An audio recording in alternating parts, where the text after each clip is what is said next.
আহ, ড্রোনটা তো নষ্ট হয়ে গেল। ড্রোনটা কি ঠিক করা যাবে? আসসালামু আলাইকুম রহমতুল্লাহ। ওয়ালাইকুম আসসালাম রহমতুল্লাহ বারকাতুহ। ভাই, কি সমস্যা হয়েছে? এত টেনশনে পড়ে আছেন? ভাই, আমার এই ড্রোনটা অনেক সুন্দর ছিল, আকাশে উঠতো, অনেক ভিডিও বানানো যেত।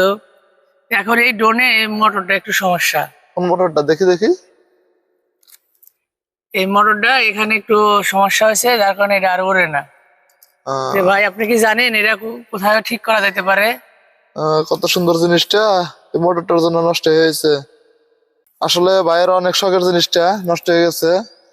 তো প্রিয় ভাইয়েরা, যদি আপনারা জানা থাকে যে কোন জায়গায় এই ড্রোনটি ঠিক করা যাবে, এই মোটরটা ভেঙে গেছে, এই মোটরটা চেঞ্জ করতে হবে। যে ভাই অনেক কষ্ট করে ড্রোনটি কিনেছিলেন। যদি আপনারা জানা থাকে যে এই মোটরটা কোন জায়গায় গেলে ঠিক করা যাবে, তো অবশ্যই আমাদেরকে কমেন্টস এর মাধ্যমে জানাবেন। আপনাদের সহযোগিতা পেলে আমরা আশা করি এই ড্রোনটি আবারও উড়বে। ভাইয়ের মনটা অনেক খুশি হবে। যে ভাই আপনাদের জন্য, সকলের জন্য দোয়া করবেন। ইনশাল্লাহ আপনারা জানাবেন।